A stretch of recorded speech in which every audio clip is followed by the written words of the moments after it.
कई बार किस्मत आपके पीछे उतना ताकत नहीं लगाती जितनी लगानी चाहिए। और मेरे प्यारे बच्चों, 2 महीने बाद जब फ्रस्ट्रेशन आएगी तो वही चीज आपको मोटिवेट करेगी। रीलें मोटिवेट थोड़ी कर सकती हैं सर, अच्छे काम आपके मोटिवेट करेंगे।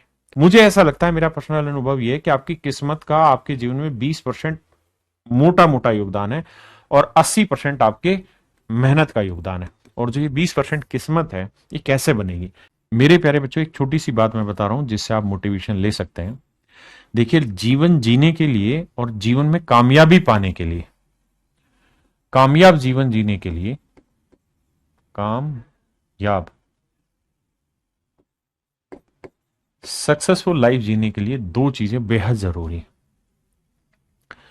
पहली, आपका हार्डवर्क, आप बहुत कठोर परिश्रमी हो, आप बिल्कुल भी गोल्डन स्पून टाइप बच्चे नहीं होने चाहिए। और दूसरा, आप बेहतरीन किस्मत हो, आपकी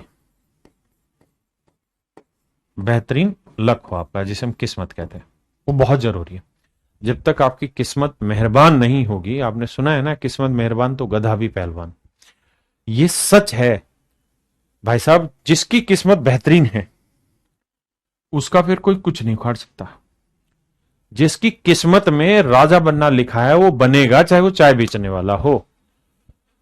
और जिसकी किस्मत में रंक बनना लिखा है, रोड पे चलना लिखा है, तो चाहे वो राजा का बेटा हो, देश के प्रधानमंत्री का बेटा हो, उसे रोड पे ही चलना पड़ता है।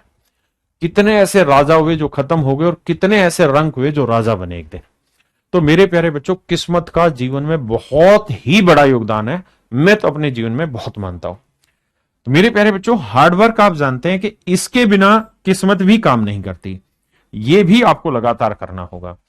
देखो, आपने देखा होगा बहुत सारे ऐसे बच्चे हैं जो 4-4 साल से तैयारी कर रहे हैं। क्या वो हार्डवर्क नहीं कर रहे? बिल्कुल करते हैं। फिर सर कहीं ना कहीं दिक्कत होती है तो उनकी अप्रोच में। सर वो अप्रोच गलत क्यों है? क्योंकि शायद उनकी किस्मत उतना अच्छे से उनको गाइड नहीं कर रही। कई बार किस्मत आपके पीछे उतना ताकत नहीं लगाती जितनी लगानी चाहिए। मेरे प्यारे बच्चों, हर एक आदमी अपने हाथ की रेखाएं चेक करवाता है पंडित जी से, और वो एक ही बात कहता है, तेरा सूर्य तेज है, तेरा ये दिक्कत है, तेरा ये दिक्कत है। ये सारी चीजें जो है ना, आपके पिछले जन्म की चीजें आपको माँ बाप के, जिस कोख में आप जन्म लेते हो, वो किस कोख में जन्म लेते हो, आपके पुराने कर्म डिसाइड करके देते हैं। लेकिन आगे जीवन में आप क्या क्या करने जा रहे हो, ये इसी जीवन के कर्म आपको डिसाइड करके देते हैं। मेरे बच्चे, ये एक ऐसी चीज है जिसका किसी के पास कोई ठोस ऐसा रणनीति नहीं है कि इसके थ्रू आपकी किस्मत बनेगी और ऐसे आपकी किस्मत एक दिन में मजबूत हो जाएगी, या किसी एक की सेवा करने से आप मजबूत हो जाएंगे। नहीं, अगर ऐसा होता तो जो लोग, अभी आपने हाथरस वाली घटना सुनी होगी भाई, वो जो भोले शंकर बने हुए हैं बाबा, एक उनमें बोलते हैं लाखों लोग जाते हैं, और वो यूट्यूब पे भी प्रचार नहीं करते, कहीं और भी नहीं करते, फिर भी लाखों लोग जाते हैं और बहुत भक्ति भाव से जाते हैं। लेकिन मरे ना, फिर भी 122-25 कितने लोग मरे हैं उसमें। तो इसका मतलब वो भक्ति कर रहे हैं, तो उसकी किस्मत तो सही नहीं हुई, तब भी मर गए बेचारे वो। बहुत सारे ऐसे लोग हैं कि किसी तीर्थ स्थल पे जा रहे हैं, बहुत अच्छी मतलब भक्ति भाव से जा रहे हैं, लेकिन गाड़ी का एक्सीडेंट हुआ, पूरी पूरी बस पलटी, खाई में गिरी, मर गए फिर। तो यानी कहीं ना कहीं किस्मत जो है मेरे प्यारे बच्चों, वो आपके सोचने के तरीके पे निर्भर करती है और आपके काम करने की दिशा पर निर्भर करती है। मैं आपको छोटे एग्जांपल से बताऊंगा। मुझे ऐसा लगता है, मेरा पर्सनल अनुभव यह है कि आपकी किस्मत का आपके जीवन में 20% मोटा मोटा योगदान है और 80% आपके मेहनत का योगदान है। और जो ये 20% किस्मत है, ये कैसे बनेगी? ये अच्छे कामों से बनेगी। अगर मैं आज कोई अच्छा काम आपको सजेस्ट करूं तो मैं आपको ये कहूंगा कि गर्मी का मौसम है, आप एक छोटा सा मिट्टी का बर्तन खरीद लें। ज्यादा से ज्यादा 10 से 15 रुपए का आ जाएगा, 20 रुपए का आ जाएगा, 50 का आ जाएगा। आपने एक प्लास्टिक की बोतल लेनी है। रोज का ये नियम बनाना है कि मैंने इस बर्तन को एक जगह पेड़ के नीचे रख दिया, मेरे नजदीक ही रख दिया, जहां मेरा पीजी है, जहां मैं हॉस्टल में रहता हूं, जहां मेरा घर है, और मैंने रोज इसमें पानी डालना है। रोज इसमें पानी डालना है, रोज करना है काम। मैंने 2 किलो चावल ना बाजरा खरीद लिया, गेहूं खरीद लिया, रोज मैंने उसमें 50-50, भाई मेरी जितनी हिम्मत है उतना ही तो करूंगा, 50-50 ग्राम दाना मैंने डाल के आना यहां पे। आपकी किस्मत अच्छी होगी। इसका परिणाम एक दिन में नहीं मिलेगा, लेकिन एक दिन जरूर मिल जाएगा आपको, इस बात को ध्यान रखना। मेरी बात समझ रहे हैं?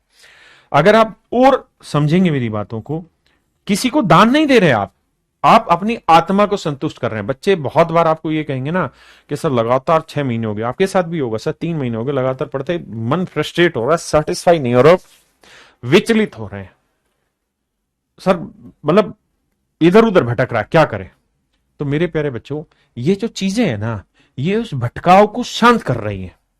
आप किसी को दान नहीं कर रहे हैं, बल्कि आप अपने मन को शांत करने के लिए खर्चा कर रहे हैं यहां पे। जैसे पेट भरने के लिए आप दूध पीते हैं, केले खाते हैं, रोटी खाते हैं, ऐसे अपने मन को भरने के लिए आप ये काम कर रहे हैं। मेरी बात समझ रहे हैं? इस समय मानसून का मौसम है, बरसात का मौसम है। आप जानते हैं इस समय आप जिस गली से गुजरेंगे वहां कहीं ना कहीं पीपल का छोटा सा पौधा निकला होगा, बिल्कुल रोड पे निकल जाता है, साइडों में निकल जाता है, उस पौधे को वहां इज्जत से निकालिए, उसके साथ मिट्टी लगाइए, उसकी जड़ के साथ एक कागज में रखिए उसे दबा के, और जहां पार्क वगैरह है उस पार्क के पास जाइए और वहां एक गड्ढा खोदिए, उस पेड़ को लगा दीजिए। 10 दिन नियम बनाइए कि 10 दिन मैंने पानी देना है इसको। बरसात हो रही है, आपको 10 दिन देने की भी जरूरत नहीं है।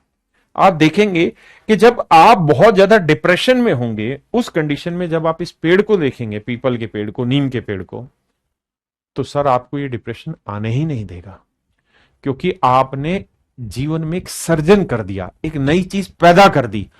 आपने पक्षियों के लिए एक व्यवस्था कर ली, पेड़ लगा दिया।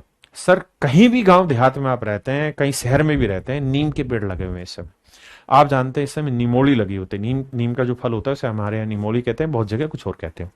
वो निमोली पेड़ के नीचे गिर रही होती है, और जहां जहां गिर रही होती है उसको उठाना है, ठीक है, और जहां मिट्टी खोद खाद के पोली करी जा सके वो निमोली फेंक दीजिए, वो धीरे धीरे नीम बनेगा।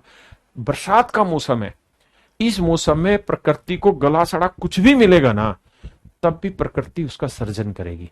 और मेरे प्यारे बच्चों, 2 महीने बाद जब फ्रस्ट्रेशन आएगी तो वही चीज आपको मोटिवेट करेगी। रीले मोटिवेट थोड़ी कर सकती हैं। अगर रीले मोटिवेट करती तो कैफे कॉफी डे का जो मालिक है वो आत्महत्या थोड़ी करता। सर अच्छे काम आपके मोटिवेट करेंगे। राकेश यादव की कोई औकात ही नहीं आपको मोटिवेट कर दे, ये अच्छे काम है जो आपको मोटिवेट करेंगे। मेरी बात समझ रहे हैं? तो किस्मत के लिए जरूरी नहीं कि किसी बाबा के पास जाया जाए और वहां ज्ञान की प्राप्ति करी जाए, वहां तो ज्ञान मिलेगा ही नहीं, कुछ और मिलेगा, है ना? इसलिए उधर तो जाओ ही मत। ये काम करो जो आपसे हो सकता है, सिंपल इतना काम करो, इसके अलावा कुछ करो ही नहीं। अगर आप पढ़ाई में ठीक हैं तो कोई एक कमजोर बच्चा पकड़ लिया और वो आपको दिखाई दे रहा बेचारा कमजोर है, उसको कम समझ में आता है, रोज का निर्धारण कर लिया कि भाई मैं तुझे 20 मिनट दे दूंगा, 20 मिनट में जो पढ़ाया जाए उसे पढ़ा दो, जितना आपको समझ में आता है, जितना भी आपको समझ में आता है। सर ये चीजें आपको धीरे धीरे धीरे धीरे मोटिवेट करेंगी, सॉलिड करेंगी, ठोस करेंगी, मजबूत करेंगी, और आप एक सफल जीवन जीने की ओर बढ़ेंगे। अगर मेरे बच्चे नौकरी को सफलता मान रहे हो तो आपने देखा होगा दुनिया भर के आईएएस आईपीएस लोग हैं, बड़े बड़े नेता हैं, बड़े बड़े लोग हैं, वो भी आत्महत्या कर रहे हैं। एक आईएएस बनने के बाद आत्महत्या क्यों करेगा कोई आदमी? सरकारी नौकरी मिलने के बाद एक सब इंस्पेक्टर अपने गोली मार लेता है, क्यों मारेगा जबकि उसको कामयाबी मिल चुकी है? क्योंकि कामयाबी तो एक बहुत बड़ा पड़ाव है, उस कामयाबी के लिए आपको ये लगातार अच्छे काम करने पड़ेंगे।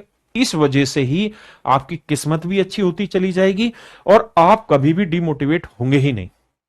आप आज हराम का काम करने का शुरू कर दीजिए, गलत काम करना शुरू कर दीजिए, चोरी करना शुरू कर दीजिए, गलत तरीके से काम करना शुरू कर दीजिए। आपको शुरुआत में हो सकता है खुशी मिले, लेकिन एक वक्त के बाद आपको बहुत दुख होगा, आपको रोना पड़ेगा। मैं बहुत ज्यादा मूवी वगैरह देखता हूं और मैं वेब सीरीज भी देखता हूं, क्योंकि मैं अपने आप को उसमें सबसे ज्यादा मतलब फ्रेश पाता हूं।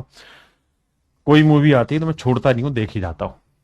अभी एक मिर्जापुर सीरीज आई है, आपने देखी होगी। उसमें अगर आपने देखा हो तो एक सीन है कि गुड्डू भैया जो है वो अपने जीजा को, अपनी बहन के जो बॉयफ्रेंड है उसको आंख पे अंगूठा रख के उसको मार देता है और दबाता दबाता टेबल तोड़ देता है। बेसिकली हर आदमी के अंदर है ना, मेरी बात को हमेशा ध्यान रखना, जब भगवान ने आदमी का रूप बना दिया, भगवान का रूप और हमारा रूप एक जैसा है, भगवान की भी शक्ल ऐसी बताते हैं और हमारी भी शक्ल ऐसी बताते हैं।